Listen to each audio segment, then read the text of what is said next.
신약성경 요한복음 1장입니다. 페이지로 신약 142페이지.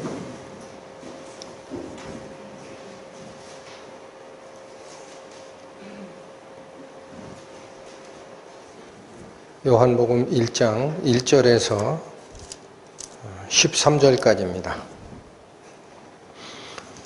살피겠습니다. 태초에 말씀이 계시니라. 이 말씀이 하나님과 함께 계셨으니 이 말씀은 곧 하나님이시니라. 그가 태초에 하나님과 함께 계셨고 만물이 그로 말미암아 지은 바 되었으니 지은 것이 하나도 그가 없이는 된 것이 없느니라.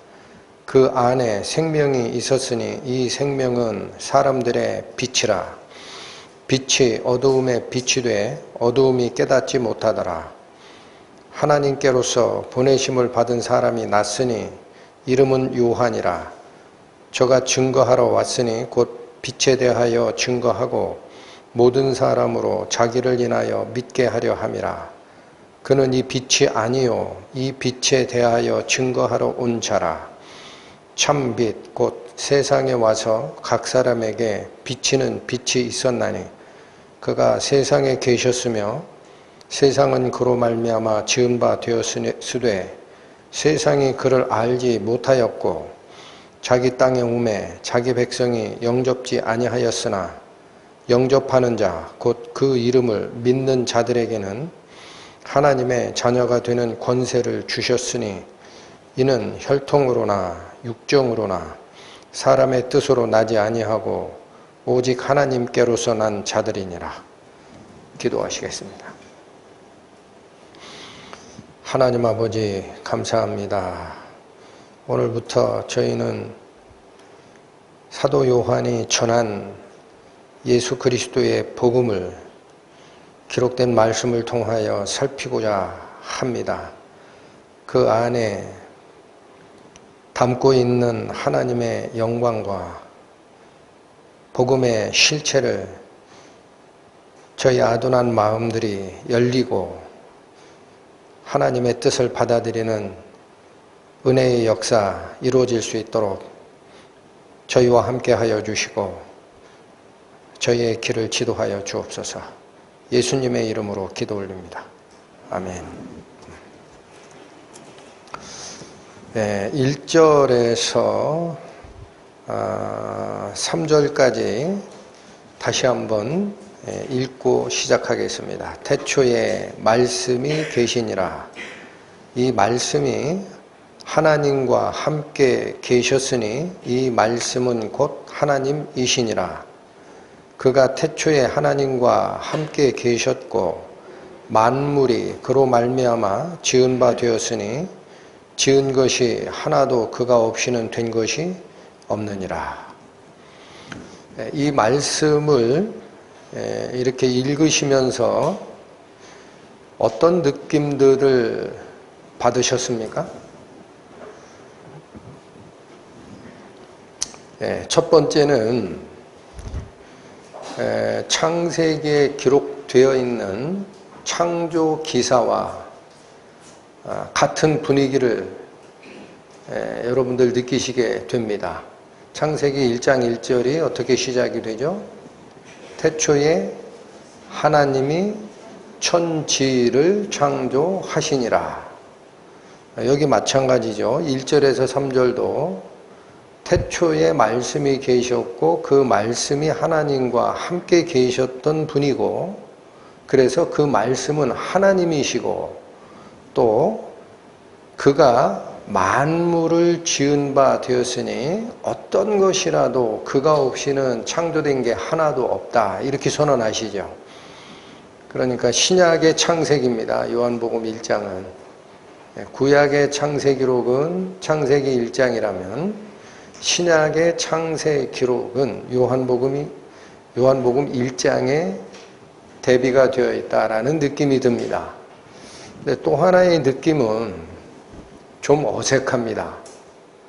그 왜 어색한가 그랬더니 창세기 1장에서는 창조주로 등장하는 분이 하나님 한 분밖에 없어요. 태초에 하나님이 천지를 창조하시니라. 그런데 여기 요한복음 1장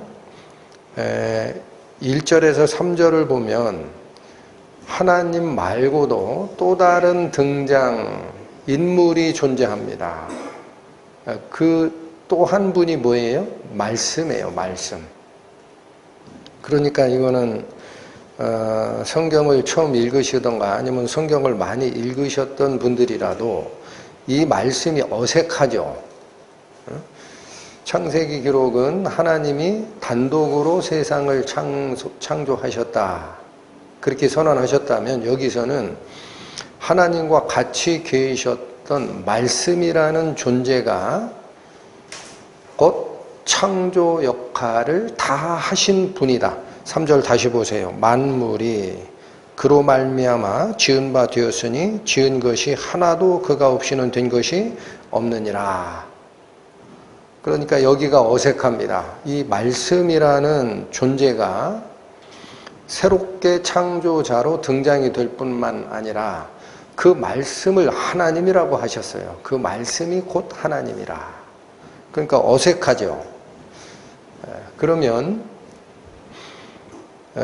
저희들은 구약의 창세기를 읽을 때도 처음 성경을 접하는 분은 조금 어색합니다. 왜 그래요? 사람의 동의를 구하지를 않습니다.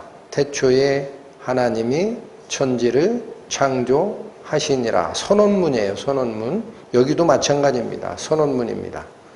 그러면 여기서 얘기하는 창조자로 하나님과 같이 계셨던 분, 그분이 곧 하나님이라고 지칭이 되는 이 말씀은 누구를 얘기하는 겁니까?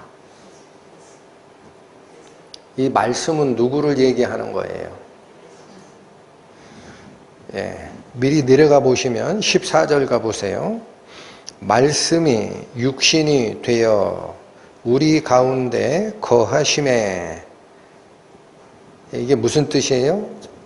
요한복음 1장 1절에서 창조자인 그 말씀이 14절에 가니까 육신이 되어서 우리 가운데 계신 자가 됐다라는 겁니다. 사람의 몸을 입고 인간 세상에 오신 존재가 계셨다라는 거예요. 다시 읽으세요. 14절. 말씀이 육신이 되어 우리 가운데 거하심에 우리가 그 영광을 보니 아버지의 독생자의 영광이요 은혜와 진리가 충만하더라. 사람의 몸을 입고 인간 세상에 내려오신 이 말씀은 그 영화로움이 아버지의 독생자의 영화로움이었다라는 겁니다. 아버지는 하나님 아버지를 얘기합니다. 그러니까 성부 하나님의 외아들의 영광으로 오신 분이고 은혜와 진리를 가득 담아 오신 분이었다라는 뜻입니다. 그러니까 이게 뭐냐면 하나님께서 사람의 몸을 입고 인간 세상에 내려왔다라는 기독교의 교리입니다. 이걸 뭐라고 그렇게 부릅니까? 한자로? 이룰성, 사람의 몸, 육신, 합치면 성육신. 아시겠죠? 하나님이 사람의 몸을 쓰고 이 땅에 오셨다라는 교리가 성육신 교리라는 거예요. 영어로 incarnation이라는 겁니다. incarnation. 이 성육신에서 우리 인간 세상에 내려온 이 분이 누가 증언을 했느냐? 15절 보세요. 요한이, 자, 여러분, 여기서 얘기하는 이 요한은 요한복음을 기록한 사도 요한이 아닙니다. 세례 요한입니다. 세례 요한. 세례 요한이 그에 대하여 증거하여 외쳐 가로되 내가 전에 말하기를 내 뒤에 오시는 이가 나보다 앞선 것은 나보다 먼저 계심이라 한 것이 이 사람을 가리킴이라 하니라. 여러분, 육신적으로 얘기하면요, 세례 요한은 예수님을 낳았던 마리아의 친족인 엘리사벳인가요? 얘 아들이고 누가복음에 가보면은 6개월 먼저 세례 요한이 출생을 합니다. 예수님보다 6개월 먼저. 그러니까 세상에 태어난 순서로는 세례 요한이 6개월 먼저 낳고 예수님은 6개월 뒤에 나셨어요.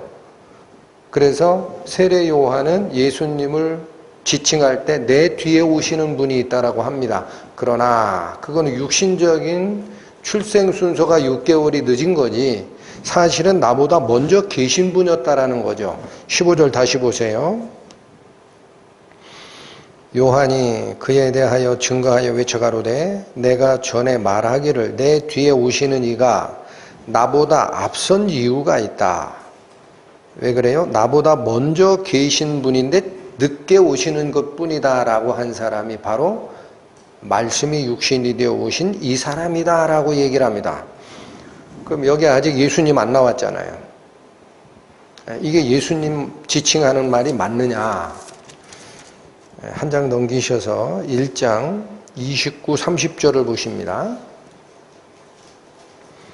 요한복음 1장 29절 이튿날 요한이 예수께서 자기에게 나오심을 보고 가로되 자, 요 상황은 어때요? 어떤 날의 다음 날 예수님이 세례 요한에게 다가왔다라는 거예요. 그걸 보고 요한이 가로되 보라 세상 죄를 지고 가는 하나님의 어린 양이로다 이렇게 선언을 합니다. 근데 30절 보시면 내가 전에 말하기를 내 뒤에 오는 사람이 있는데 나보다 앞선 것은 그가 나보다 먼저 계심이라 한 것이 이 사람을 가리킴이라. 여러분 1장 30절하고 1장 15절하고 똑같죠? 똑같은 얘기를 두 번 하는 거예요. 그러니까 무슨 얘기냐?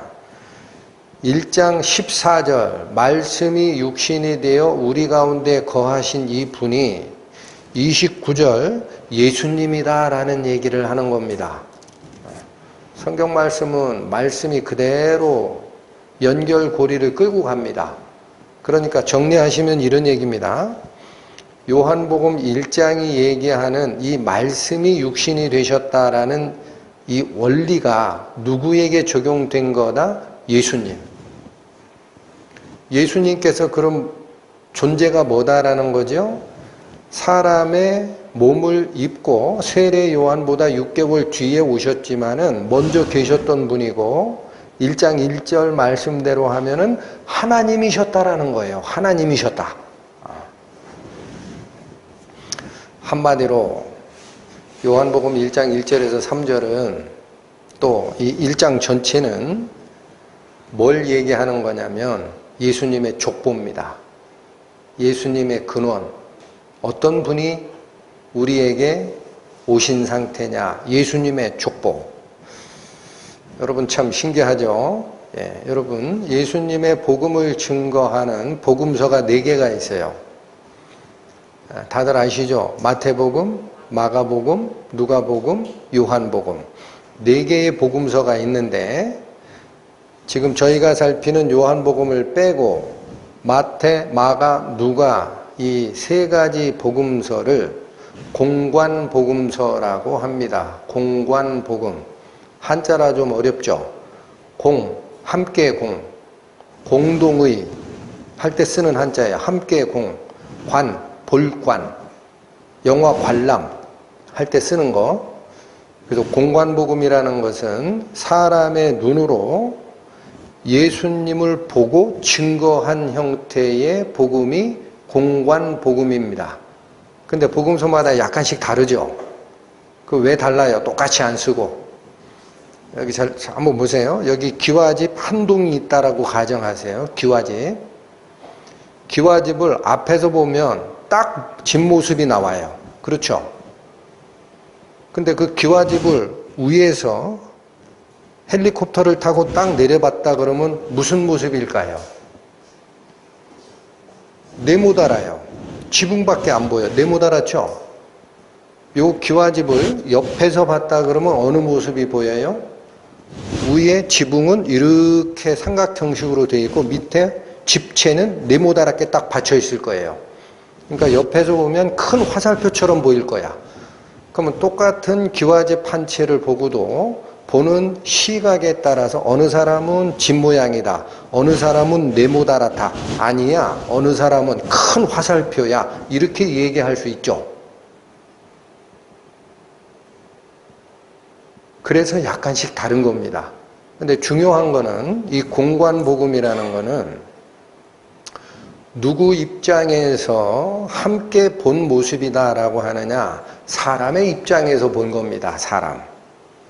그래서 그걸 기록하는 복음서에 예수님을 기록하는 내용들은 사람이 보니까 이 예수님은 하나님의 아들이었어 라는 얘기를 정면에서 얘기하고 위에서 얘기하고 옆에서 얘기한 거예요. 그래서 그들은 족보를 가지고 얘기할 때도 있고 족보를 빼고 얘기할 때도 있지만 다양한 족보를 얘기를 합니다. 먼저 마태복음을 보시면 마태복음은 누구에게 읽으라라고 주신 복음서입니까? 유대인입니다. 왜 그러냐면 유대인의 왕으로 오시는 예수님을 그려내고 있기 때문에 그러한데 마태복음 1장 가보시죠. 신약성경 1페이지입니다. 마태복음 1장 1절 보시면 아브라함과 다윗의 자손 예수 그리스도의 세계라. 여기 우리말로 세계라라고 번역한 이 말은 계보라는 뜻이에요. 계보, 족보. 그러니까 아브라함과 다윗의 자손으로 오시는 예수 그리스도의 족보가 이렇게 된다라고 설명을 하는데 쭉 내려가니까 16절에 이게 누가 누굴 낳고 계속 나오다가 16절에 이렇게 되어 있죠. 야곱은 마리아의 남편 요셉을 낳았으니 마리아에게서 그리스도라 하는 누가 나시니라? 예수가 나시니라. 그래서 이건 예수님이 유대인의 어느 족보에서 태어났느냐라는 얘기를 가지고 시작을 했습니다. 그건 구약의 영원한 왕, 하나님의 나라를 다스릴 왕이 누구 혈족에서 나온다라고 예언되어 있기 때문에 그래요. 다윗의 뿌리에서 메시아가 나온다. 그래서 그대로 나온 거예요. 그런데 누가복음 가보시죠. 신약 93페이지입니다. 누가복음 3장 보시면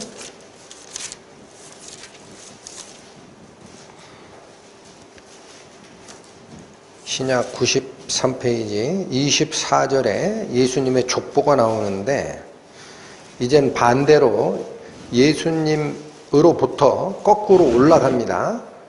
거꾸로 올라가요. 누가복음 3장 23절 예수께서 가르치심을 시작할 때에 30세쯤 되시니라. 사람들의 아는 대로는 요셉의 아들이다라고 해요. 맞죠? 마리아와 정혼했던 요셉, 그게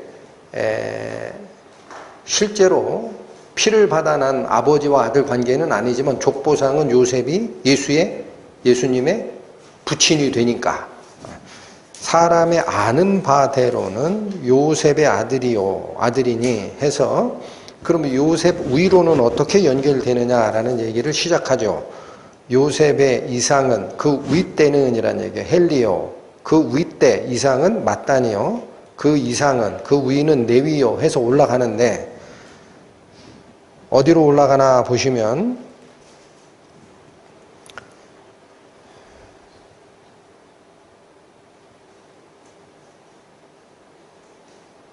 34절 그 이상은 야곱이요 그 이상은 이삭이요 그 이상은 아브라함이요. 여러분 올라가면 아브라함에서 만나죠. 마태복음의 족보는 이 아브라함부터 시작한 거예요. 밑으로 내려온 거야. 근데 올라가니까 아브라함을 거쳐서 아브라함의 아버지는 데라거든요. 그러니까 그 이상은 데라요 쭉 올라가다가 38절 그 이상은 에노스요 그 이상은 셋이요 그 이상은 아담이요. 어디까지 올라가요? 첫 번째 사람 아담까지 올라가는데 아담은 누가 낳으셨어요? 피로 난 게 아니라 창조로 만들었어요. 창조로 낳은 바 된 겁니다. 그 이상은 하나님이시니라. 그럼 여러분, 누가복음은 족보가 이스라엘의 아브라함 밑에, 약속의 자손 아브라함 밑에 계보만을 얘기하는 게 아니라 근원을 쫓아 올라가면은 어디까지 간다? 태초의 인간 아담, 또 그 아담을 만드신 하나님까지도 올라간다라는 얘기를 합니다. 그래도 누가복음은 온 세계에 전한 복음서예요. 유대인만을 들으라라고 하는 게 아니라 아담의 자손이면 다 들어라라는 거예요. 아담의 자손이 된 자는 이 복음에 다 효력이 있다. 하나님께서 지은 인간의 반열에 속한 자들은 이 복음을 다 들을 수가 있다라는 게 누가복음의 핵심입니다. 마가복음은 족보를 생략합니다. 마가복음은 사복음서에서 제일 짧아요. 16장인가 밖에 없죠. 굉장히 압축적으로 써져요. 그래서 마가복음은 이것도 가보실까요? 마가복음 1장 1절 아예 족보를 빼버리고 53페이지입니다. 신약 53페이지. 하나님의 아들 예수 그리스도 복음의 시작이라. 곁다리 다 잘라냅니다. 예수 그리스도가 하나님의 아들이시고 그 예수 그리스도, 하나님의 아들 되신 예수 그리스도께서 복된 소식을 전하러 오셨다라고 시작을 합니다. 그럼 마가복음의 이 하나님의 아들 예수 그리스도의 복음, 복된 소식이 뭡니까? 무슨 말씀이 우리에게 복된 겁니까?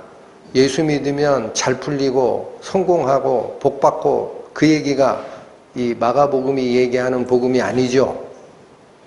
핵심이 뭐예요?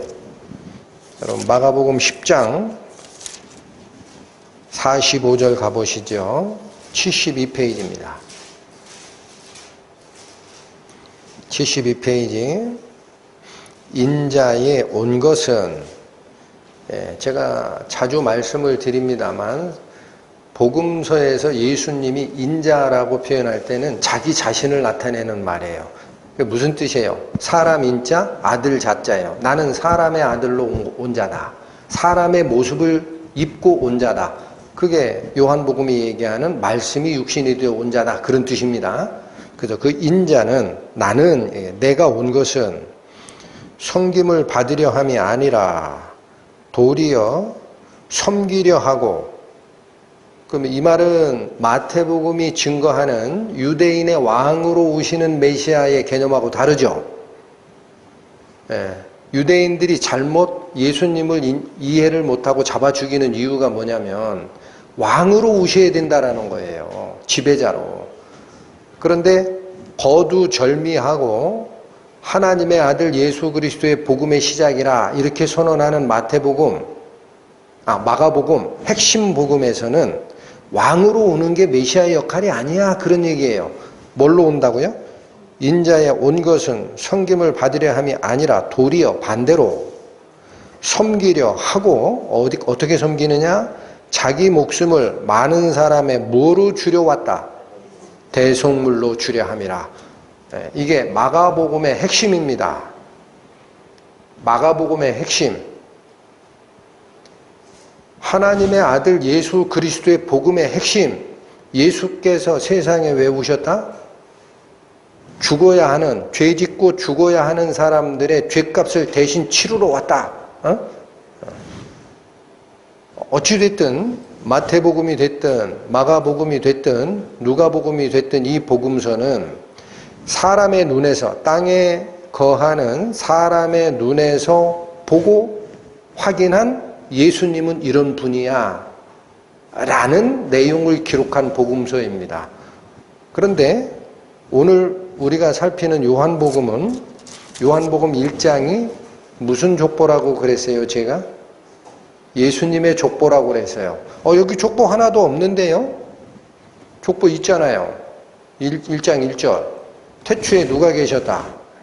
하나님이. 그 다음에 누가 함께 계셨다? 말씀이. 그래서 이 말씀은 곧 하나님이다 그러잖아. 그 하늘의 족보로 얘기하면은 하나님의 아들은 친생자는 딱 한 분밖에 없어요. 예수님. 그러니까 더 이상 족보가 안 나오는 거야. 네? 다시 가보세요. 14절 가보세요. 요한복음 1장 14절입니다. 말씀이 육신이 되어 우리 가운데 거하심에 우리가 영광을 보니 어떤 상태의 모습이다? 아버지의 무슨 아들? 외아들, 독생자의 모습이다 라는 거예요. 18절 다시 가세요. 본래 하나님을 본 사람이 없으되 아버지 품 속에 있는 어떠한 하나님? 독생하신 하나님, 독생자 하나님, 독생자 하나님이 나타내 보이셨다라는 얘기를 합니다. 그러니까 하늘의 족보는 길게 쓸 필요가 없어요. 예수님이 하나님이셨고 위치상의 관계는 아버지 하나님의 유일하신 독생자로 아들 하나님이 계셨다가 우리 인간 세상에 내려올 때 사람의 몸을 쓰고 오셨구나라는 이게 천상의 족보입니다. 천상의 족보. 그래서 공관복음 세계는 여러분 구약의 개념이 뭐예요? 증인이 되려면 몇 사람이 와야 돼요? 두세 사람. 두세 사람의 증언을 가지고 누가 죄가 있는지 없는지 증인을 세우라 그랬죠. 그러니까 세 사람 증인 세운 거예요. 그런데 이 증인 말고 땅에서 바라본 예수님을 증거하는 그거 말고 하늘에서 내려주는 족보를 볼래? 이게 요한복음이라는 겁니다. 그래서 이 요한복음은 예수님의 근원을 땅에 있는 사람이 올려보면서 예수님은 이런 분이었다라고 설명하는 방법을 쓰는 게 아니라 하늘에서 내려본 상태에서 예수님은 이런 분이야 라고 씁니다. 근원이 어디서 출발해요? 위에서 출발해요. 위. 높은 곳에서 출발해. 그래서 이러한 그 구세주를 이해하는 이 원리를 하이 크리스톨로지라고 합니다. 영어로 하이는 높다라는 거예요. 그리스도를 크리스트라고 하죠. 그걸 연구하는 학문 이걸 로지라고 합니다. 그래서 크리스톨로지 하면은 그리스도를 이해하는 학문 기독론. 그 앞에 하이를 붙이면 높은 기독론이라고 그래요. 요한복음은 고기독론적 개념의 복음서다라고 얘기를 합니다. 나머지는 밑에서 쳐다본 거라 로우 크리스톨로지라 그래요. 여러분 시각이 바뀌어라는 얘기예요. 제가 지금 이 말씀을 드리는 게 이게 족보다라는 거예요. 예수님의 족보다. 어디서 출발한 족보다? 하늘에서 출발한 족보다. 자, 그런데 그건 알겠고 1절에 태초에 말씀이 계시니라 라고 시작하는 이 말씀, 그 말씀이 사람의 몸으로 바뀌어서 온 것이 예수님입니다 라고 14절에 얘기를 하는데, 그럼 그 말씀, 사람의 몸으로 오시기 전에 존재했던 말씀, 이게 도대체 뭐냐라는 거예요. 그게 이해가 안 되니까 이 요한복음 1장 1절부터 3절까지를 읽고도 창조 기록이 맞는데, 창세기 기록과 유사한데 왜 우리가 어색하다고 느끼느냐? 말씀의 존재를 이해를 못해서 그래요. 근데 이 말씀이 뭐냐면 헬라어로는 로고스라고 읽히는 단어입니다. 로고스. 근데 이 로고스가 원래 헬라어는 이 말이라는 것은 어느 사상에 배어 있는 거죠? 그 말을 쓰고 있는 지역이나 민족의 사상이 배어 있는 게 그 언어예요. 그래서 헬라어 로고스는 헬라 철학을 쫓아 올라가면 이 개념이 뭐다라고 하느냐? 만물이 존재하게 되는 기본적인 원리를 얘기하는 거예요. 로고스가 뭐라고요? 온 우주의 기본 원리 혹은 이치. 다시, 로고스가 헬라어적 뜻이 뭐라고요? 만물이 존재하게 되는 공통적인 원리나 이치, 근원, 이거를 로고스라고 한다.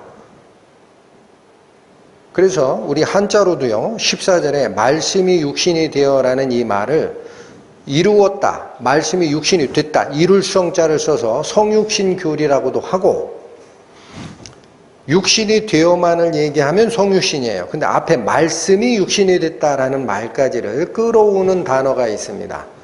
앞에 말씀을 이치도를 씁니다. 한자로 도 아시죠? 도? 길도도 되고 이치도도 돼요. 그래서 이 이치, 원리가 육신이 됐다라는 말을 도성인신이라고 합니다. 이런 거는 좀 유식을 떨어도 돼요. 담아두시라고. 도성인신. 도가 성, 이루었다. 뭐를? 인신, 사람의 몸을 이루어서 오셨다. 말씀이 육신이 됐다. 도성인신교리라고 합니다. 그때 뭐라고 그래요? 말씀을 뭐로 받아요? 한자에서. 이치로 받잖아. 이치도. 그러니까 로고스라는 개념을 우리나라로 이 기독교가 들어올 때 신학자들이 연구하고 분석한 결과 말씀, 언어, 성도, 어성도 이렇게 안 쓰고 뭐라고 썼다? 이치가 사람의 몸을 이루고 오셨다? 도성인신교리라고 쓰는 거예요. 굉장히 정확한 겁니다. 그래서 이 로고스라는 단어, 다시 무슨 뜻이다? 헬라어로 온 우주에 포함되어 있는 기본 원리나 이치. 아시겠죠? 그래서 이 로고스라는 단어에서 여러분들 영어 단어 아시는 분 있을 거예요. 로직이라는 단어 들어보셨죠? 로직. 논리적이다라고 할 때 로직. 로직이라는 단어가 로고스에서 나오는 거예요. 헬라어 로고스에서 영어 단어 로직이 나옵니다. 그 다음에 어원을 쫓아 들어가면 이 로고스에서 로직으로 가고 여기서 나오는 단어가 법을 얘기하는 로가 나와요. 로. L-A-W. 로. 응? 그러면 여러분 요한복음을 백날 읽어도 말씀이 육신이 됐다라는 말을 깊이 있게 한 번도 살피질 않으면 예수님의 품성을 이해를 못하고 그냥 단어만 읽어나가는 꼴이 됩니다. 이걸 설명을 해드리는 거예요. 이분이 우리가 얘기하는 말씀, 그러면 우리는 이 소리로 얘기하는 말로 이해하기 쉽죠? 우리는 느끼고 듣고 하는 우리가 경험한 것 그 범위 안에서 이해를 하는 제한적 이해밖에 못한다고. 근데 그 음성 언어가 아니라는 거예요. 이 태초부터 있던 말씀이라는 이 존재는 음성 언어가 아니라 뭐였다? 원리고 이치였고 법칙이었다라는 겁니다. 그 다음 로고스라는 이 단어는 이게 명사잖아요. 로고스라는 이 단어는 헬라어 레고에서 나온 거예요. 레고가 동사예요. 레고가 뭐냐? 말하다라는 단어야. 근데 여러분 여기도 조금 신경을 써서 들으셔야 됩니다. 그냥 말하다라는 그 단어보다는 뜻이 달라요.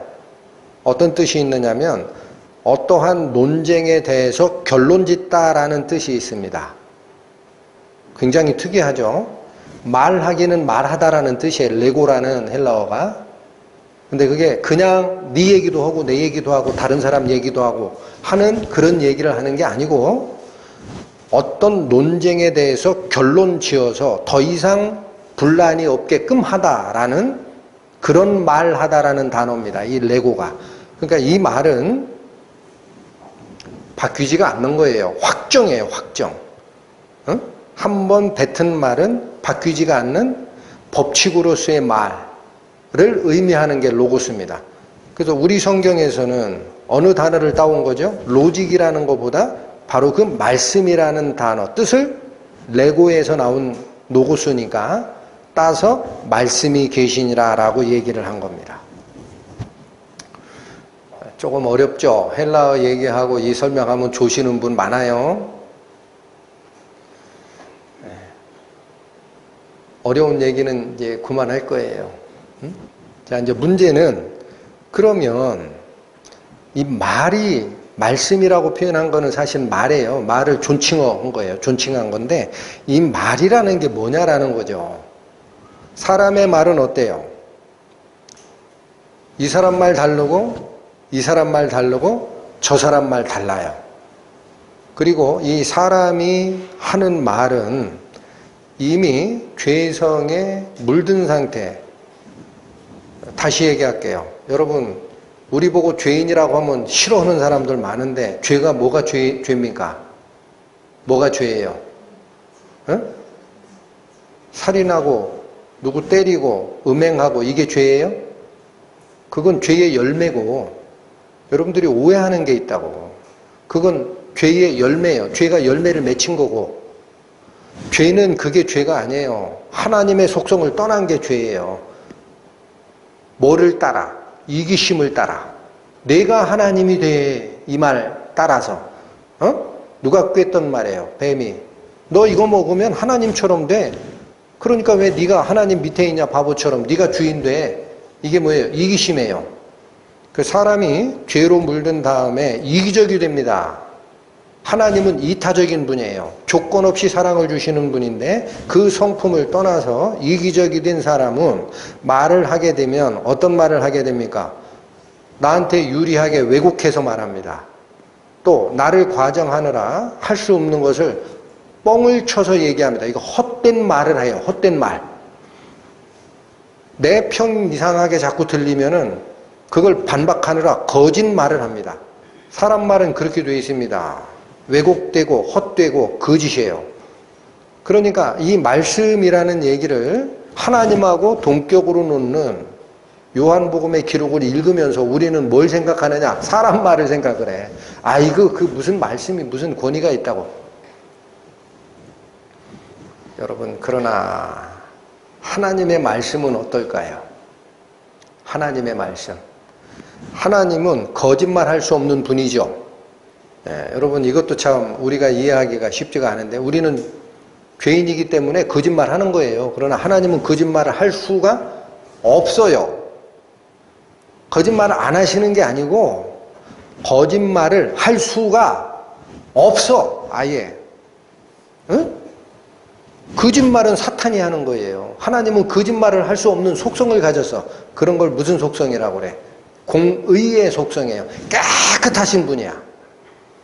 그러니까 이 거짓말을 하실 수 없는 하나님이 그분이 뭔가 논쟁에 관하여 결론적인 이 말씀을 하셨다라고 하면 이 말씀은 반드시 참입니다. 바뀌지가 않습니다. 또 하나님의 성품을 실어 나르기 때문에 힘이 있습니다. 사람처럼 헛말하는 게 아니에요. 응? 그러니까 여러분 기억하실 게 하나님의 말씀은 진실되고 변하지도 않고 그게 그대로 실행되는 힘이 있어요. 그럼 이걸 우리가 뭐라고 그래? 법이라고 하지. 맞죠? 그러니까 로고스가 만물이 존재하는 기본 원리 이치라는 말이 말씀이라는 말과 같아지는 거예요. 어느 단계에 올라가면 사람의 말이 아니라 하나님의 말씀 단계에 가면 아 그게 같은 거구나 이렇게 이해가 되는 겁니다. 여러분 하나님의 말씀이 법칙이 맞아요? 네? 여러분 출애굽기 한번 보실까요? 구약성경 136페이지 신약이 아닙니다. 구약 136페이지 펴보십시오. 출애굽기 34장 28절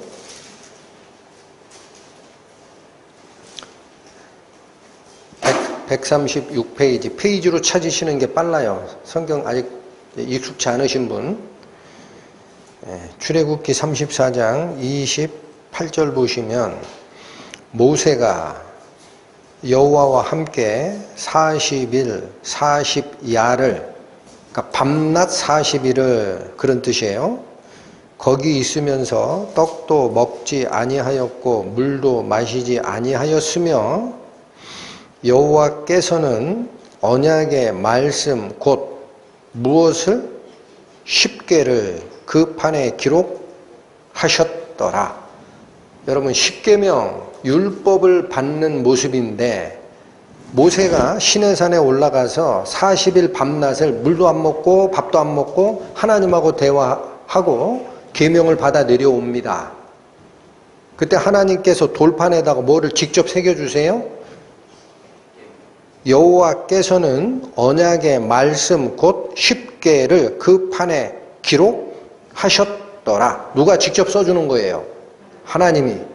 근데 여기 언약의 말씀 할 때 그 말씀 있죠? 예, 구약 성경은 히브리어로 되어 있습니다. 이 말씀이 다바르라고 읽히는 단어입니다.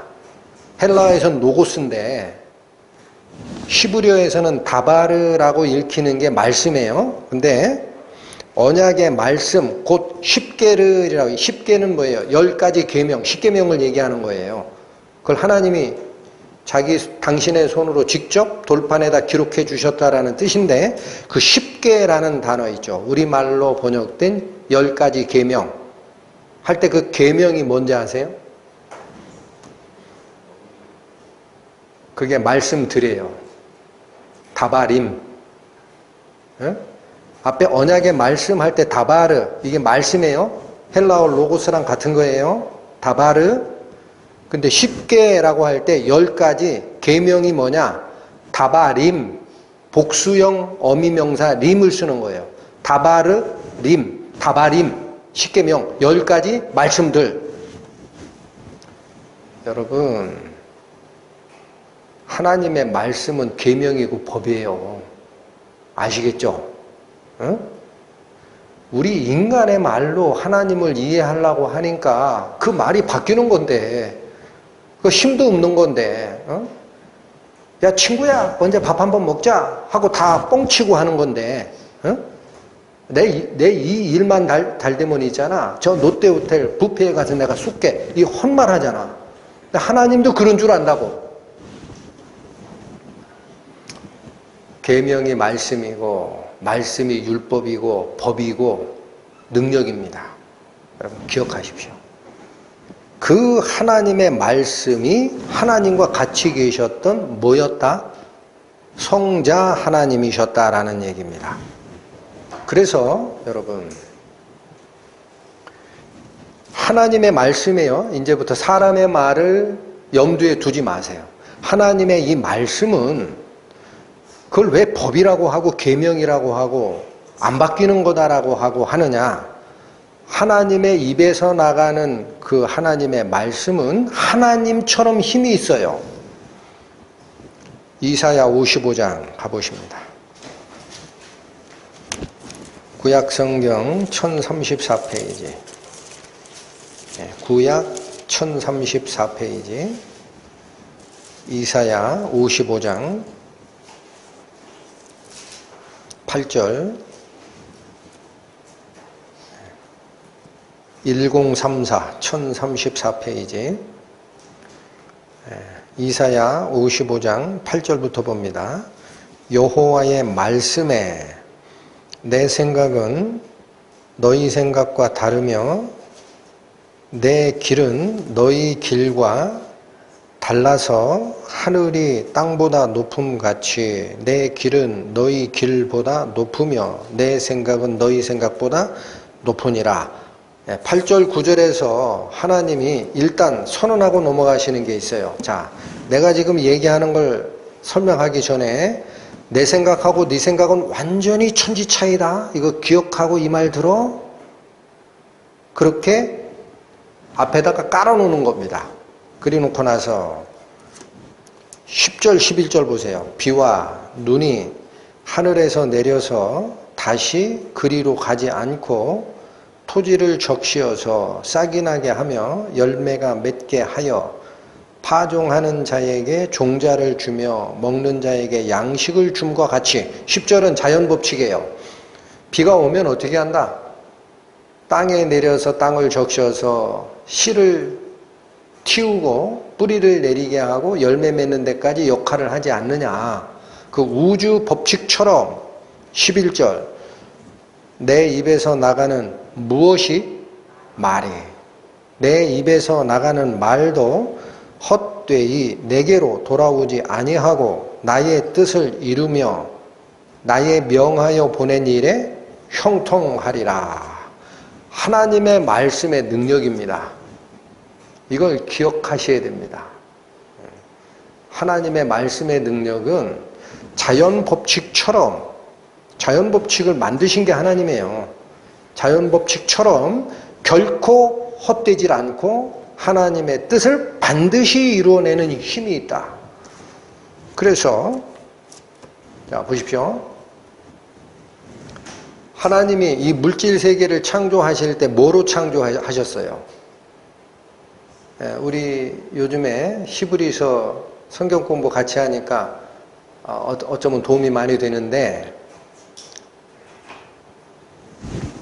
하나님은 어떤 재료를 가지고 모양을 만들어내는 분이 아닙니다.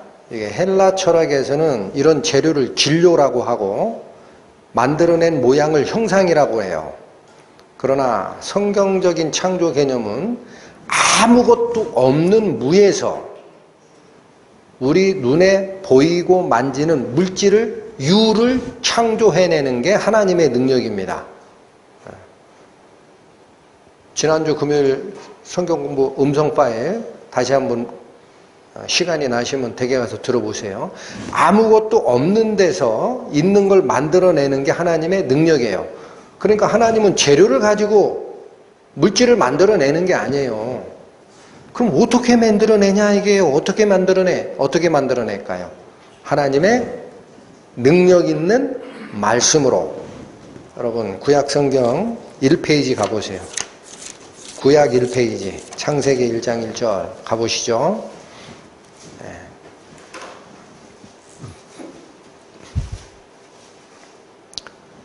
태초에 하나님이 천지를 창조하시니라. 만들어냈다라는 거예요. 2절 땅이 혼돈하고 공허하며 흑암이 깊음 위에 있고, 이 말은 땅이 혼돈했다. 아직 형체를 갖추지 않았다. 공허했다. 존재하지도 않았다라는 거예요. 비어 있었다.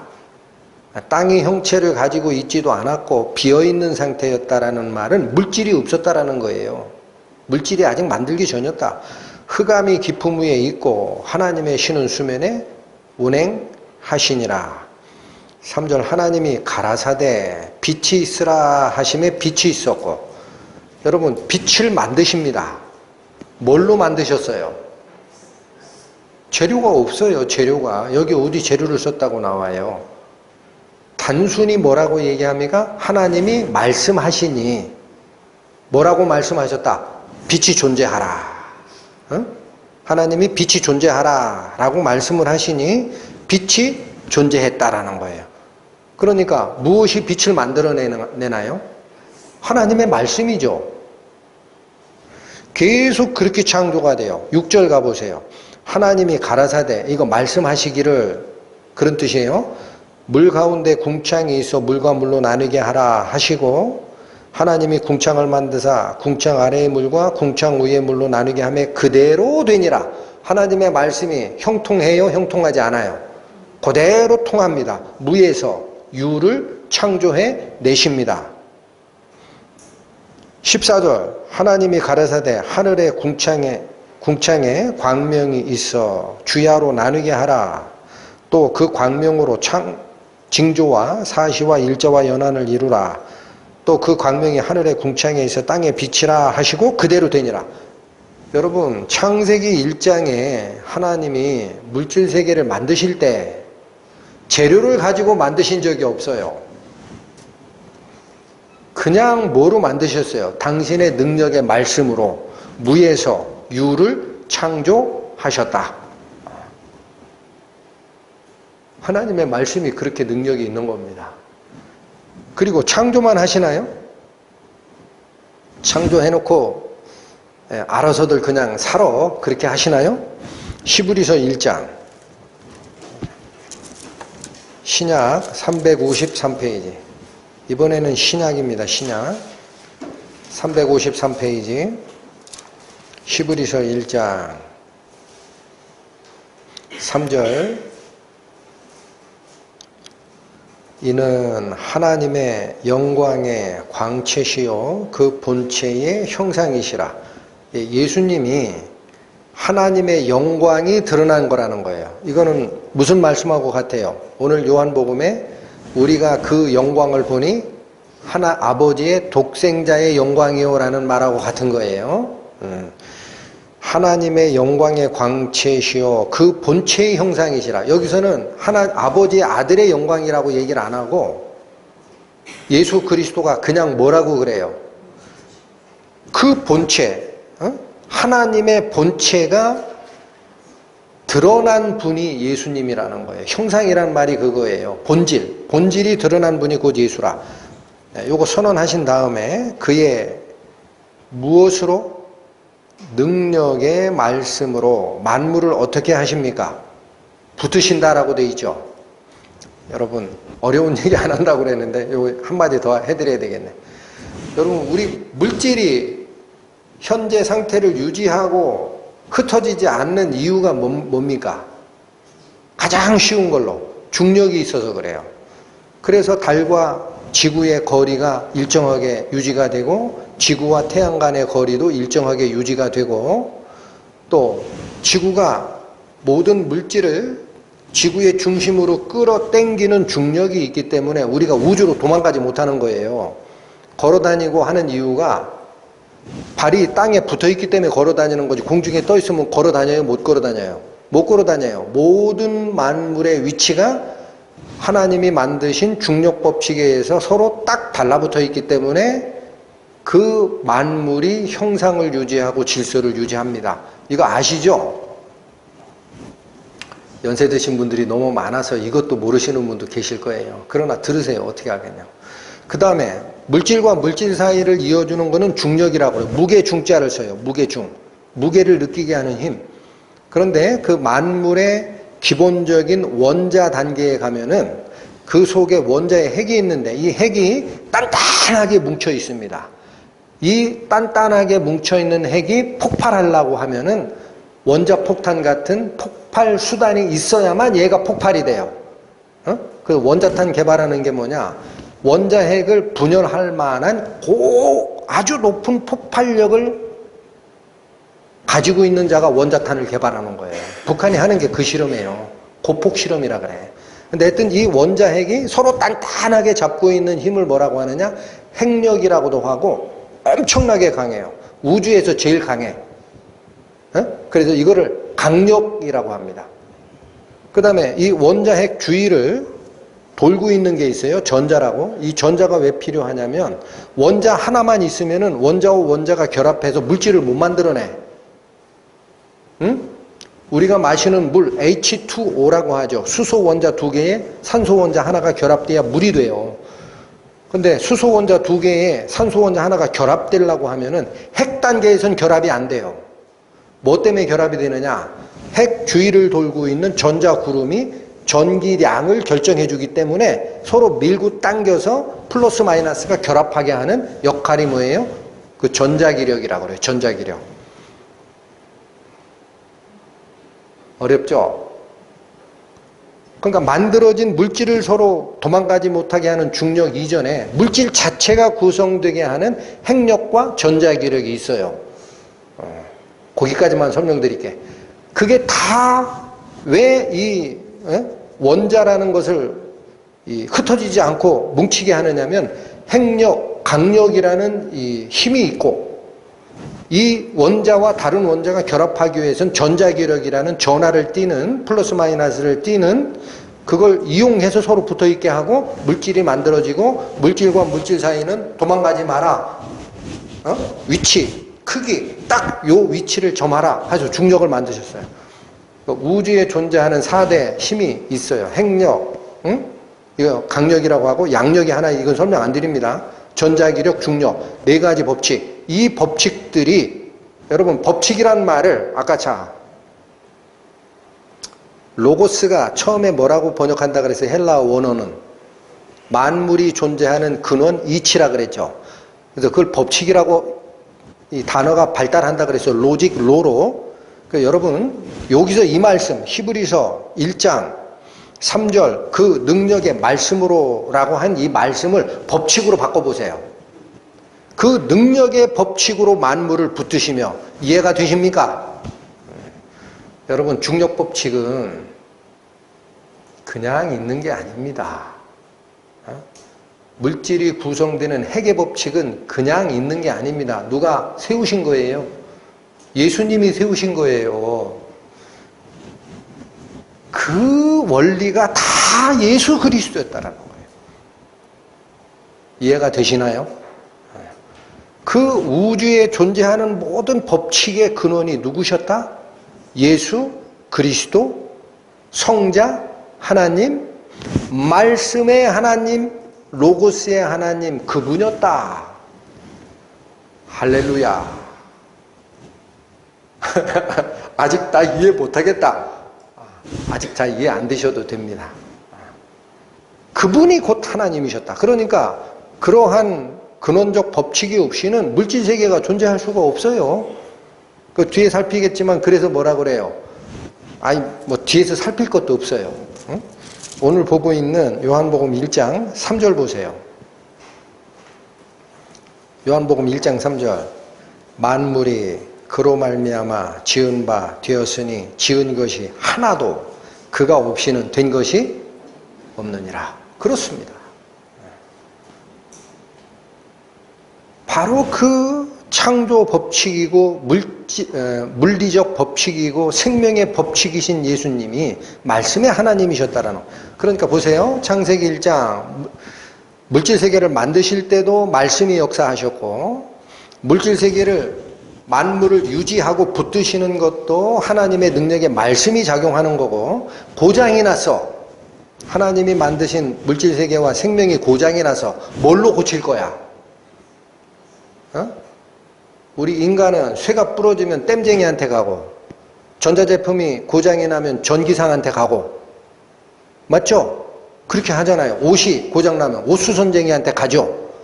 만물이 고장이 났어. 누구한테 가고 뭘로 고치느냐? 시편 107편 보시죠. 시편 107편 페이지로 구약 882페이지. 자, 오늘 많이 찾습니다.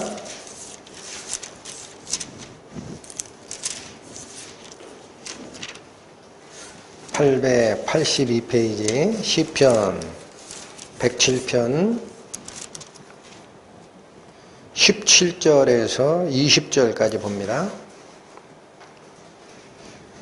미련한 자는 저희 범과와 죄악의 연고로 곤란을 당하매. 자, 이 하나님을 모르는 사람들은 왜 곤란하고 이 고통에 빠지느냐? 자기 죄 때문에 그런 거예요. 당함에 18절 저희 혼이 각종 식물을 싫어하여 사망의 문에 가깝도다. 야, 딱 죽었으면 좋겠다 하는 분들 있죠. 내가 살아서 뭐하냐, 인생 살다가 이렇게 고난될 것 같으면 그냥 죽는 게 낫지 하는 상태에 간 분들 가깝도다. 19절 이에 죽으면 안 된다는 얘기예요. 자기 죄, 자기가 잘못한 결과로 죽음에 가까운 고통을 느낄 때 절대 자살하면 안 됩니다. 어디로 가라고 돼 있어요? 19절 이에 저희가 그 근심 중에서 누구께 부르짖어야 돼요? 하나님께 부르짖어야 됩니다. 하나님 살려주십시오. 왜 이런 일이 저에게 있습니까? 부르짖음에 그 고통에서 구원하시되 하나님이 꺼내주십니다. 믿으십니까? 인생의 문제에 고통을 겪고 있을 때 자기가 내 목숨을 끊으면 해결되겠지, 그거 아니에요. 그거 살인이에요, 살인.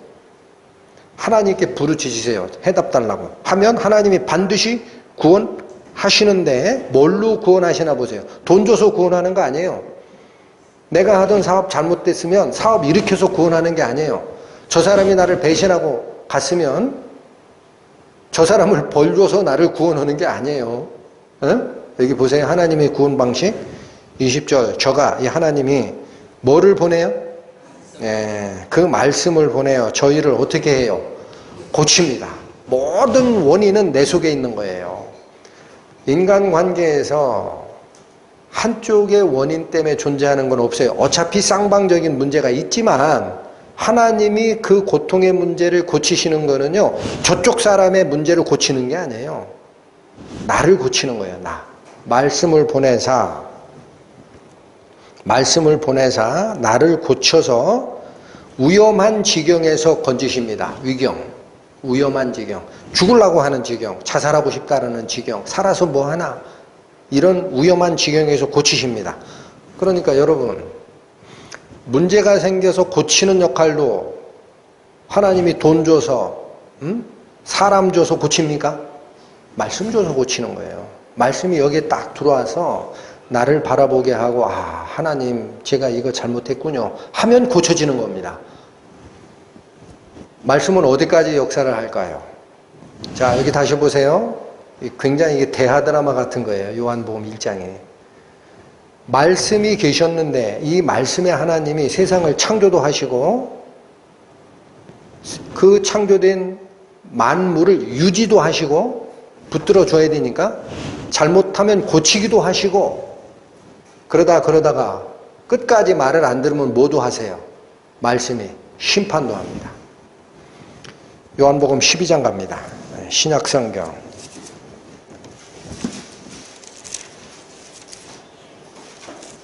169페이지입니다. 신약 169페이지 신약성경 요한복음 12장 46절에서 48절 봅니다. 나는 빛으로 세상에 왔나니 무릇 나를 믿는 자는 어둠에 거하지 않게 하려 함이로라. 사람이 내 말을 듣고 지키지 아니할지라도 내가 저를 심판하지 아니하노라. 내가 온 것은 세상을 심판하려 함이 아니요 세상을 구원하려 함이로라.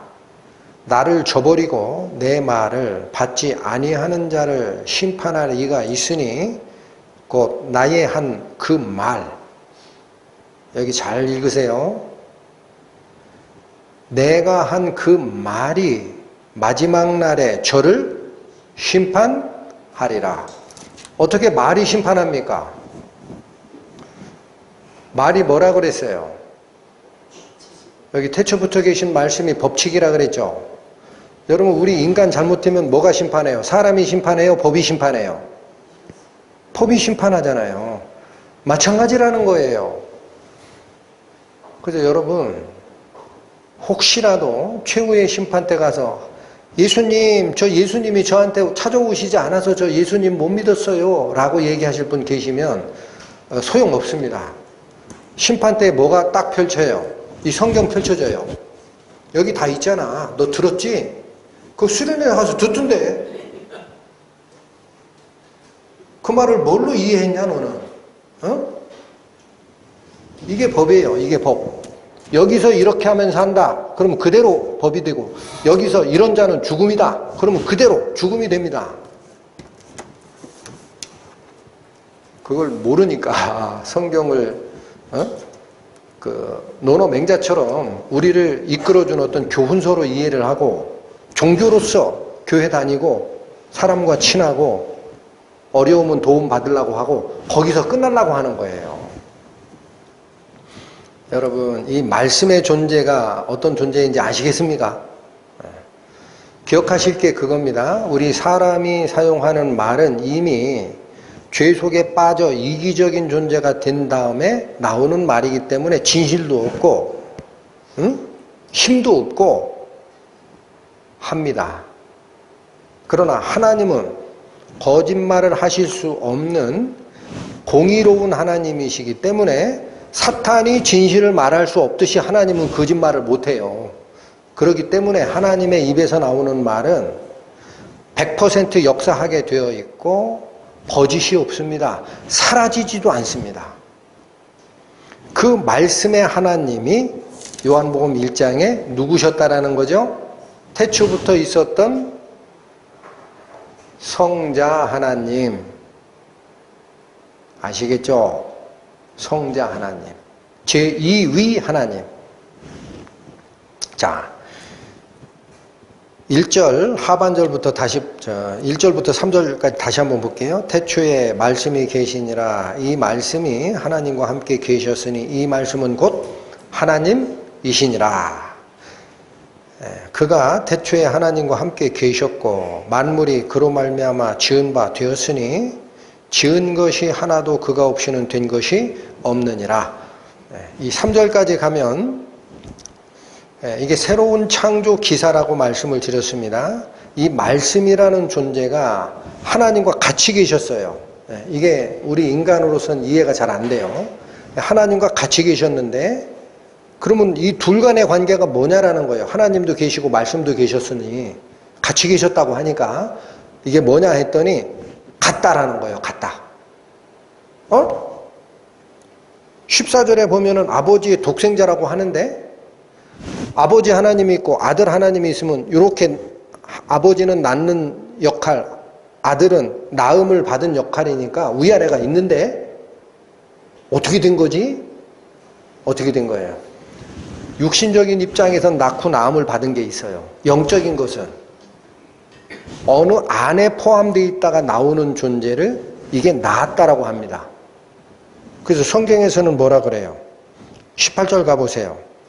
본래 하나님을 본 사람이 없으되 아버지 품 속에 있었던 누가 나타내셨다? 독생하는 하나님. 그럼 여기 보세요. 독생자 하나님이 어디 속에 있다 나왔다라는 거예요? 아버지 속에. 품속, 그러니까 어디예요? 이 속. 그러니까 물질로 얘기하면 이해가 안 돼. 하나님이라는 어떤 영체가 계신데 그 안에 있었던 존재라는 거예요. 그러니까 이 둘은 뭐예요? 같은 분이에요. 본질적으로. 근데 그분이 창조를 했다. 여러분, 이 요한복음이 아까 제가 말씀드렸지만 고기독론을 설명을 하고 있다고 얘기를 했죠. 하늘에서 출발하는 하늘의 족보. 예수님은 하늘에서 내려온 족보가 있다. 이 말씀을 하시고 계신 게 요한복음이라고 말씀을 드렸는데 신약의 12사도 중에 그 막내격 되는 요한사도가 자기 맘대로 쓴 거 아니야 이거? 이런 얘기가 여기 복음서 넷 중에 처음 나오거든요. 이게 뭐야?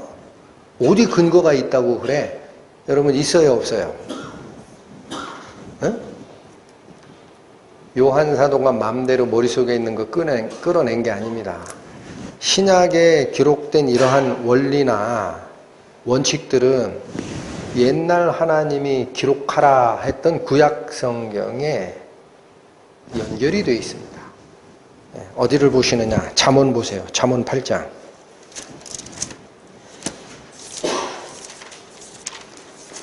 잠언 8장 구약 918페이지입니다.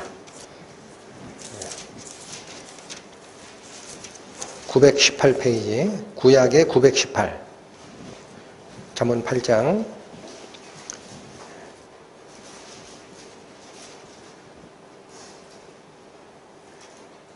22절에서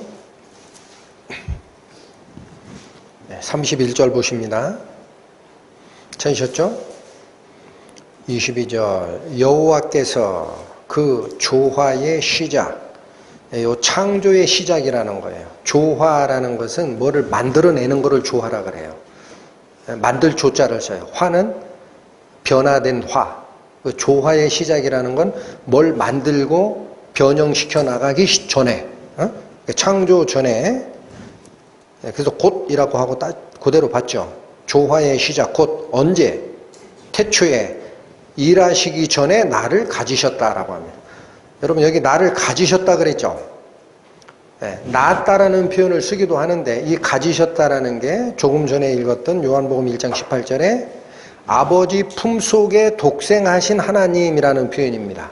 그 안에 같이 계셨던 거예요. 가지셨으며 만세 전부터 상고부터 땅이 생기기 전부터 내가 세움을 입었나니. 여러분 여기서 나라고 하는 나가 누굽니까? 잠언 8장의 나. 이거 확인하고 가셔야 되겠네. 잠언 8장은요 지혜와 지식과 명철이라고 표현되는 어떤 존재입니다. 그래서 1장 1절 보세요. 1장 1절 지혜가 부르지 아니하느냐, 명철이 소리를 높이지 아니하느냐. 자 12절 가보세요. 나 지혜는, 여기 내가 누구라고요? 지혜라고 해요. 지혜. 그 잠언 8장에 나라고 표현되는 1인칭 단수는 지혜의 존재입니다. 14절 가보시면 내게는 도략과 참 지식이 있으며 나는 무엇이라? 명철이라. 지혜, 명철, 지식 이렇게 표현되는 나, 이 존재가 22절부터 설명이 되는 거예요. 여호와께서 그 조화의 시작, 곧 태초에 일하시기 전에 나를 가지셨으며 만세 전부터 상고는 아주 옛날부터라는 거예요. 땅이 생기기 전부터 내가 세움을 입었나니 아직 바다가 생기지 아니하였고 큰 샘들이 있기 전에 내가 이미 났으며 산이 세우심을 입기 전에 언덕이 생기기 전에 내가 이미 났으니 하나님이 아직 땅도 들도 세상의 진토의 근원도 짓지 아니하셨을 때라. 이 태초를 이렇게 설명하는 거예요. 우리 인간들이 이해하는 시작은 물질이 존재하는 게 시작이니까 그 전에 있었다는 거예요. 그 전에 있었다. 27절 그가 하늘을 지으시며 궁창으로 해면에 두르실 때 여기 그는 하나님이에요. 성부 하나님이 하늘을 지으시고 궁창으로 해면에 두르실 때 내가 거기 있었다. 여기 나는 지혜. 지혜가 거기 있었고 28절 그가 위로 구름 하늘을 견고하게 하시며 바다의 샘들을 힘있게 하시며 이건 하늘과 바다와 물의 근원을 실체를 만들어내실 때 그런 뜻이에요. 견고하게 하셨다. 실체가 드러나게 하실 때에 29절 바다의 한계를 정하여 물로 명령을 거스르지 못하게 하시며 또 땅의 기초를 정하실 때 한마디로 하늘을 만들고 바다를 만들고 땅을 만들고 그 경계를 다 정하실 때에 30절 여기 내가 누구예요? 지혜. 내가 그 곁에 있어서 여러분 요한복음 1장 1절과 같죠? 태초에 말씀이 계셨는데 이 말씀이 하나님과 같이 계셨다 그랬죠? 여기 뭐라고 그래요? 지혜가 창조주 하나님 옆에 같이 있어서 그런 얘기예요. 그럼 이 사람은 옆에서 객군으로 있었나?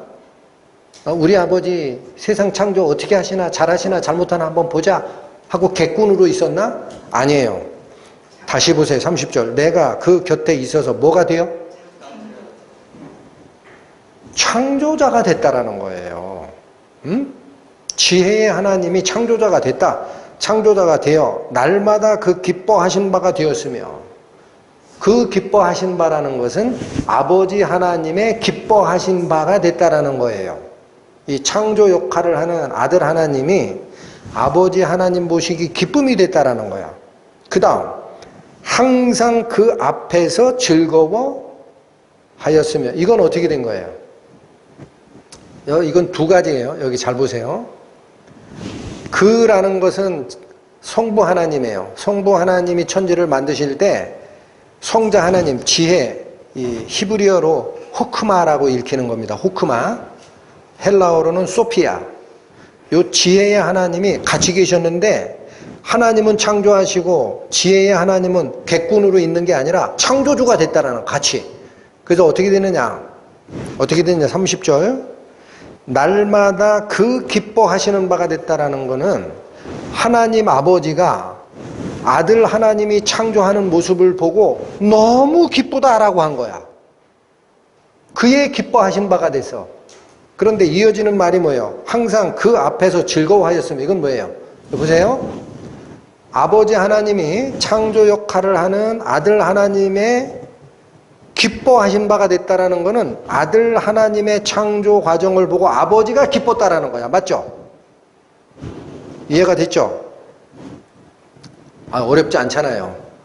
근데 뒤에 나오는 항상 그 앞에서 즐거워하였다라는 건 뭐냐? 아들 하나님이 그 아버지 하나님 앞에서 본인도 기뻤다라는 거야. 여러분, 창조 과정은 그래서요, 성부 하나님과 성자 하나님 간의 조화입니다. 두 분이 같이 일하신 거예요. 그리고 서로 기뻐해. 아버지 하나님은 아들을 보고 기뻐하고, 아들 하나님은 아버지를 보고 기뻐하고, 기쁨이 충만한 관계다라는 거예요. 둘이 하나니까. 인격이 하나예요. 그러한 지혜의 하나님이 여기 설명이 되는 겁니다. 자, 그리고 더 재밌는 말씀, 중요한 말씀이 있어요. 둘만 기뻐하신 게 아니야. 아버지 하나님과 아들 하나님이 기쁘고 아들 하나님이 아버지 하나님을 보고 기쁘고 그 둘만 열심히 기뻐하세요. 이렇게 됐으면 창조된 피조물은 무슨 관계야? 하나님 사이에 끼어들 수가 없잖아. 근데 여기 나오죠. 31절. 사람이 거처할 땅에서 즐거워하며, 이 성자 하나님의 모습이에요. 여러분, 물질 세계를 짓는 이 성자 하나님, 지혜 하나님이 뭘 보고 즐겁게 여겨요? 사람이 거하는 땅이 존재한다라는 걸 너무 좋게 보시는 거예요. 너무 즐겁다. 원래 이 표현은 어디서 나오는 겁니까? 창세기에. 하나님이 이렇게 하시니 하나님 보시기에 좋았더라. 하나님 얘기야. 근데 여기는 아들 하나님이 그랬다라는 거예요. 사람이 거처할 땅에서 즐거워하며, 그 물질 세계를 즐거워했다라는 겁니다. 그럼 그게 끝이냐? 아니에요. 인자들을 기뻐하였었느니라. 여러분, 여기 잘 보세요. 요한복음 1장이 얘기하는 말씀의 하나님, 제2위 하나님, 지혜의 하나님, 잠언에서는 지혜의 하나님, 요한복음에서는 로고스 법칙의 하나님이라고 표현되는 그분이 세상을 창조하는 데 직접 참여하셨고 물질 세계를 즐겁게 봤습니다. 왜? 여기 사람이 살 때니까. 이거 만드는 이유가 사람 살라고 만드는 거야. 그러니까 내가 이걸 만들고 나니까 얼마나 좋았는지 아냐? 이 얘기를 한 거예요. 그리고 나서 누구를 기뻐하였다? 인자들을. 여기 인자들이 뭐예요? 사람들이에요. 사람들. 그러니까 여기 보십시오. 하나님의 사람 사랑하심의 핵심 요체가 누구냐? 성자 하나님. 예? 여러분, 성부 하나님과 성자 하나님이 다르다는 얘기를 하는 게 아니에요. 같은 분이에요. 근데 여기 특이하게 성경을 읽고 상고하다 보면은 물질을 창조하시는 이 3차원 공간과 관련된 일은 하나님이 하셨다라고 하는데 사실은 누가 주도한 거예요? 성자 하나님이 주도하는 거예요. 그리고 그 안에 사람을 거하게 하고 사람을 기뻐하는 그 역할도 창구는 누구를 통해서 즐거워하는 거고 기뻐하는 거예요? 성자 하나님. 그래서 성자 하나님이 사람 죄 짓고 죽음에 이르렀어. 그러면 그 사람들을 보고 기뻐했던 성자 하나님이 가만히 계셨을까? 어떻게 했을 것 같아요? 어떻게 하셨을 것 같아요? 응? 내가 가마. 내가 구하러 간다. 그래서 오신 거라고. 요한복음 1장에 말씀이 육신이 돼서 왜 와요? 왜 온다고? 복주러? 구하러. 당신께서 그렇게 기뻐했던 인간 세상, 죄가 없었을 때 그렇게 기뻐한 거예요. 그러나 그가 뱀의 꾀에 빠져서 하나님을 떠나고 죄에 물들었을 때 누가 제일 애통해 하신 거예요? 그걸 지어놓고 기뻐하셨던 성자 하나님, 다시 내가 가마. 아시겠습니까? 다시 내가 내려간다. 내 생명을 주러 내려간다. 이제는 내 생명을 주고 너희를 구하러 내려갈 거야 해서 말씀이 육신이 되어 우리한테 다시 오신 거예요. 그러니까 요한복음 1장이 얘기하는 창조의 그 이미지는 창세기 1장이 얘기하는 물질세계의 창조 이미지가 아니라 새로운 창조를 위해서 원래부터 창조자로 계셨던 제2위 하나님, 아들 하나님이 직접 다시 오시겠다라는 거예요. 이건 누구를 구하러 오는 거예요? 물들은 인간을. 그래서 잘 보십시오. 32절부터는 이 논조가 바뀝니다. 논조가. 그 위까지는 누가 어떻게 창조에 개입했느냐라는 얘기를 하신 거예요. 근데 마지막에 31절에 성자 하나님이 사람 사랑하심이 지극했구나. 이 얘기를 딱 힌트로 주신 다음에 잘 보십시오. 32절부터 아들들아 이제 내게 들으라. 이 복음을 선포하시는 거예요. 복음 선포하는 거야. 들으라. 내 도를 지키는 자가 복이 있느니라. 훈계를 들어서 지혜를 얻으라. 그것을 버리지 말라. 누구든지 내게 들으며 날마다 내 문 곁에 서서 기다리며 문설주 옆에 기다리는 자가 복이 있나니. 이 복을 누가 선포하셨어요? 마태복음에 산상수훈에서 첫 번째 설교가 팔복강마 아닙니까? 마음이 가난한 자는 복이 있나니 천국이 저희 것이며. 기억나시나요? 이 복을 얘기하시는 거예요. 그 핵심이 35, 36절입니다. 보세요. 대저, 잘 들어, 그런 뜻이에요. 잘 들어. 나를 얻는 자는 무엇을 얻어요? 생명을 얻고 여호와께 은총을 얻을 것이고. 36절, 그러나 역접입니다. 반대도 있다. 나를 잃는 자는 자기 영혼을 해하는 자라. 이게 뭐예요? 예수 그리스도를 잃어버리는 자는 자기 영혼을 스스로 칼로 찔러서 죽이는 자와 같다라는 거예요. 해치는 자예요. 자해하는 자, 자살하는 자랑 같다. 그러면서 뭐라고 얘기합니까? 무릇 나를 미워하는 자는 무엇을 사랑하는 것과 같다. 그게 무슨 소리예요? 누가 사망을 사랑합니까? 누가? 아직 모른다라는 거예요. 하나님을 떠나 죄에 물든 그 인간이 이미 죽었다라는 거예요. 먹는 날에는 정령 죽으리라. 하나님 말씀 이루어졌어요? 안 이루어졌어요? 이루어졌어요. 아담에게 하와에게. 안 죽었는데? 그 육체가 안 죽은 거고 그의 영이 죽어버렸다고. 인간 속에 있는 하나님을 형상을 닮은 존재 영. 그 사망이 돼 있다는 게. 이거를 모르니까 이 상태를 그냥 좋다고 따로 쫓아가는 모양이 되지 않았냐. 잠언에 설명한 복음입니다. 에? 다시 오세요. 요한복음으로. 요한복음 다시 오세요. 자, 그래서 이제 4절, 5절은 창조주로 계셨던 성자 하나님의 단계에서 머무르질 않고 이제 주제가 바뀝니다. 4절, 5절. 그 안에, 어디 안에? 말씀의 하나님 안에. 그 안에 생명이 있었으니 이 생명은 무슨 빛이라? 네, 여러분 잘 기억하세요. 예수 그리스도께서 이 땅에 오실 때 가져오는 생명은 물질 세계에 있는 식물, 동물의 생명을 가져오는 게 아닙니다. 사람의 생명을 살리러 오는 겁니다. 아시겠죠? 오시는 이유가 그거 하나예요. 사람이 죽었기 때문에. 다시 읽으세요. 그 안에, 즉 예수님 안에, 말씀의 하나님 안에 생명이 있었으니 이 생명은 사람들의 빛이라. 빛이 어둠의 빛이 돼 어둠이 깨닫지 못하더라. 이 생명을 가져온 존재 예수님을 이해를 못하는 거예요. 왔는데 여러분 거기 6절에서 8절은 세례 요한에 대한 얘기니까 삽입절로 기억하세요. 일단은 그거는 괄호 속에 집어넣으세요. 직접 넘어갑니다.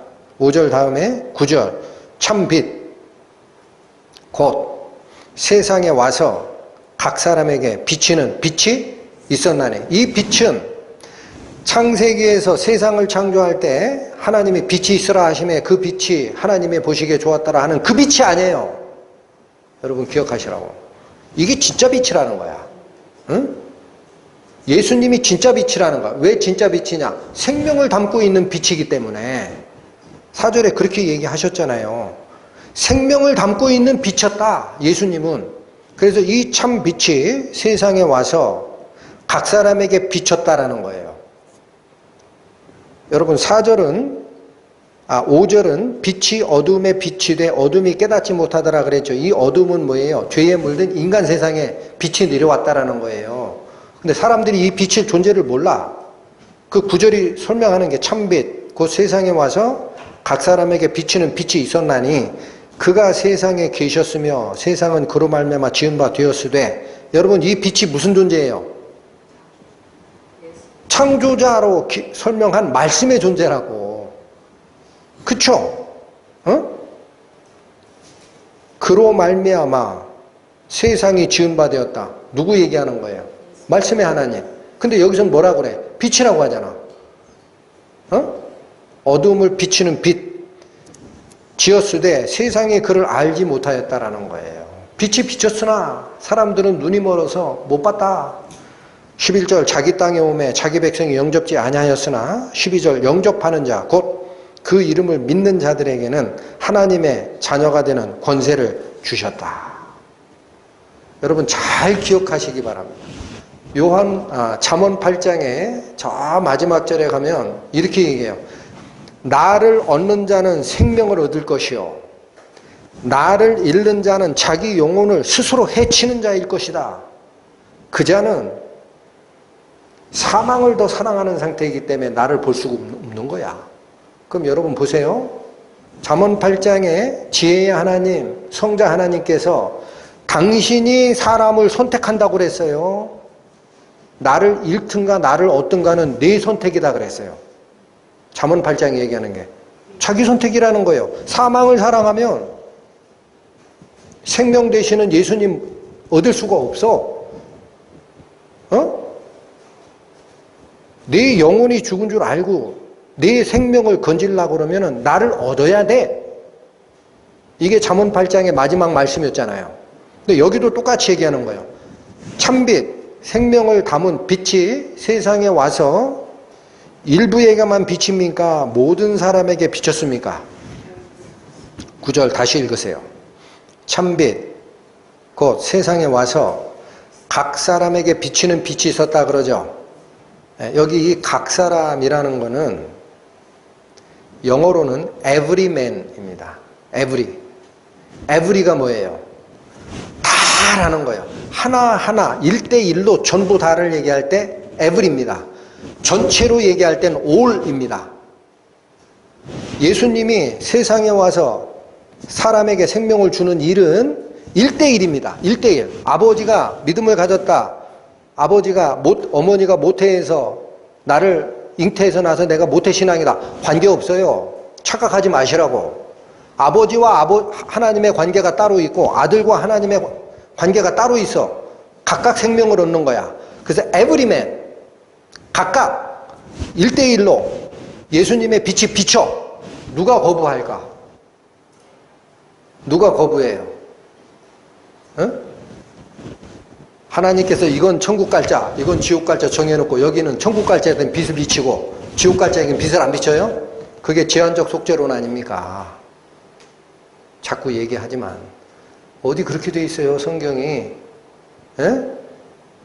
세상에 와서 에브리맨에게 다 비쳤다라는 거예요. 에브리맨 각각 다 비쳤다. 빛이 안 간 곳이 없다.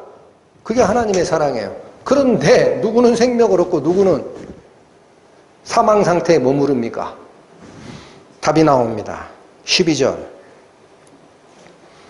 영접하는 자, 곧 그 이름을 믿는 자들에게 하나님의 자녀가 되는 권세를 주셨다. 여러분 여기 잘 보십시오. 하나님께서 당신의 아들을 삼기 위해서는요, 당신의 영을 주셔야 돼요. 그래서 살려내야 돼.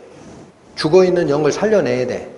그러면 이 영을 죽어있는 쟤에게 줄까 말까는 누가 결정하는 거죠? 누가 결정하는 거예요?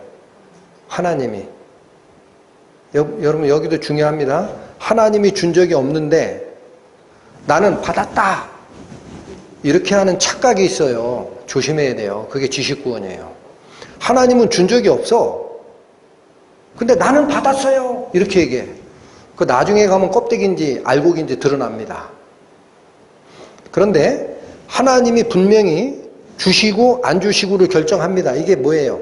생명을 주시는 하나님의 직권적 권세입니다. 권한입니다.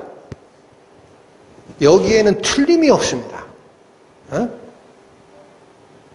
이게 무슨 말이냐면은 자동 판매기에 음료수 돈 넣고 음료수 꺼내듯이 하나님이 자동 판매기에 너 거듭날 수 있는 성령 여기 다 포장해 놨으니까 네가 원하면 돈 넣고 집어가라. 그게 구원이 아니에요.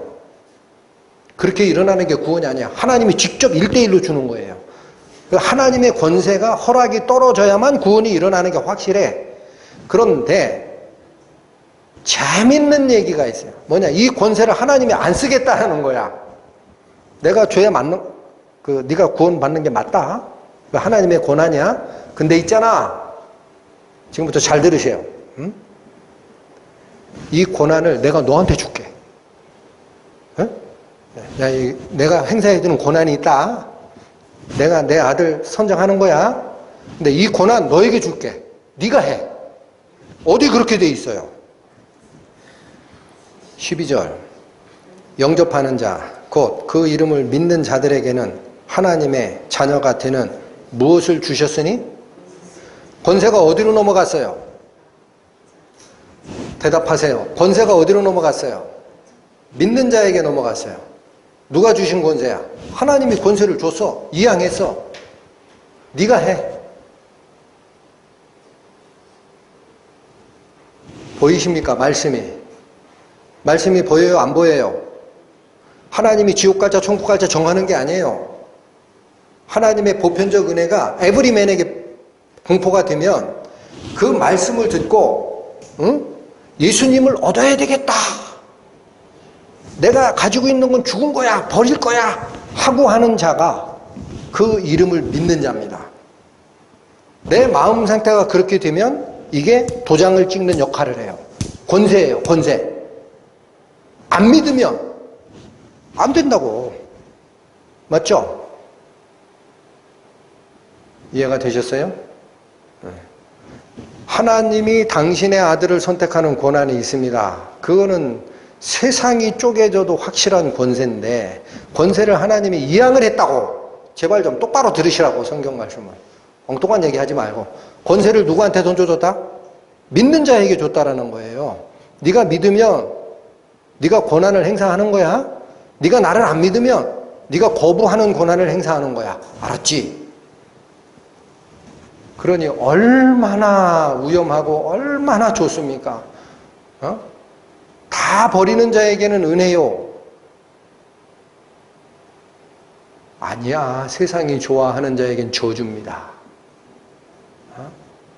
이 권세를 잘 사용해야 돼요. 계속 나오는 게 그거 아니에요. 그러면 이렇게 권세를 행사하면 여러분 여기서 조심해야 됩니다. 우리는 위의 말씀 영접하는 자 곧 그 이름을 믿는 자들에게 하나님의 자녀가 되는 권세를 줬다고 그래요. 나 예수님 믿어요. 그러니까 나 구원받았지. 그렇게 하시는 분이 있어. 그거 가짜야. 그거 믿는 거예요? 예? 여기까지만 돼 있으면 그게 믿는 거지. 자, 그럴까봐 13절 이는 이는이 누구야? 하나님의 자녀가 되는 자는 그런 얘기예요. 이는 혈통으로나 육정으로나 사람의 뜻으로 나지 아니하고. 그러니까 무슨 얘기입니까? 구원은 사람 편의 뜻에 의해서 결정되는 게 아니에요. 나 예수님 믿는다니까? 그거 아니라고. 사람의 뜻으로 나지 아니하고 오직 어떻게 됐다? 하나님께로서 난 자들이라. 예수 그리스도의 이름을 믿었다라는 말은 우리 지식체계, 이 사고체계로 이해하기가 쉬워요. 그래, 나 믿는다니까 라고 얘기를 한다고. 그러니까 난 하나님의 자녀야. 이렇게 얘기를 하게 됩니다. 그럴까봐 하나님이 확인하는 게 있어요. 그거 믿음 아니고, 지금부터 잘 들어. 지금 그거 믿음 아니고, 사람의 육신이나 사람의 정욕이나 사람의 뜻에 의해서 나는 그게 하나님의 자녀가 되는 게 아니고, 오직 어디서 나야 된다? 하나님께로서 나야 된다. 그러니까 하나님께로부터 난 경험이 없으면 구원받은 자예요? 아니에요? 하나님께로서 어떻게 납니까? 옆에 3장 확인 들어갑니다. 5절, 6절 니고데모하고 대화죠. 3장 5절 예수께서 대답하시되 진실로 진실로 네게 이르노니 사람이 물과 성령으로 나지 아니하면 하나님 나라에 들어갈 수 없느니라. 6절 잘 보십시오. 육으로 난 것은 육이요. 요 같이 따라하세요. 육으로 난 것은 육이요. 성령으로 난 것은 영이니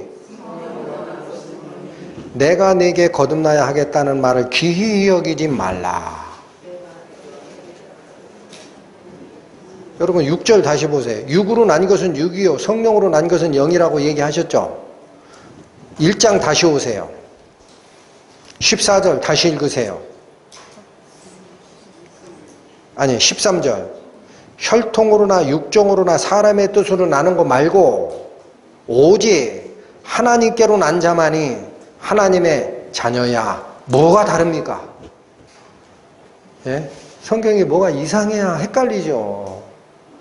육신적으로 나는 것은 육신이라는 거예요. 니고데모마저도 몰랐다고. 율법의 선생 중에 선생이. 육으로 난 것은 육이고 어머니 뱃속에 두 번 들어갔다 나오는 게 아니고 예수님이 그렇게 얘기한 거예요. 니고데모한테. 야 이리 와봐라. 네가 이스라엘 선생인데 아직도 모르냐? 두 번 난다 그러니까 두 번 나지 않으면 하나님 나라를 들어갈 수 없다고 말씀하시니까 선생님 그럼 제가 다 컸는데 두 번 날라 그러면 어머니 뱃속에 들어갔다가 또 나옵니까? 얼마나 답답하셨겠어요. 아니 니고데모 내 얘기 잘 들어. 육체로 난 것은 육체를 얘기하는 거고 내가 두 번 나야 된다고 하는 것은 성령으로 네 영이 나는 게 있다는 얘기야. 왜 말귀를 못 알아들어? 그렇게 얘기하신 거예요. 아시겠죠? 혈통으로나 육정으로나 사람의 뜻으로 난 자들이 아니요 오직 하나님께로서 난 자가 하나님의 자녀가 된 자들이다. 요한복음 1장이 선언하는 대하 드라마 같은 선언입니다. 가짜 신앙에 휩쓸리지 마라. 내 속에 성령이 없느냐? 네 안에 그리스도의 영이 없으면 그리스도의 사람이 아니라. 기도하시고 마치겠습니다. 하나님 아버지 감사합니다. 성부 하나님과 함께 계셨던 지혜와 사랑과 법칙의 하나님, 성자 하나님께서 우리 사람을 사랑하셔서 외치는 잠언 8장의 선언 귀에 쟁장합니다. 그 말씀을 듣고 가슴을 열어 죽어있는 저희 영이 거듭나는 생명의 역사, 복음의 역사, 저희는 할 수 없으나 하나님께서는 가능하시오니 은혜를 베풀어 주시고 저희를 인도하여 주옵소서. 예수님의 이름으로 기도 올립니다.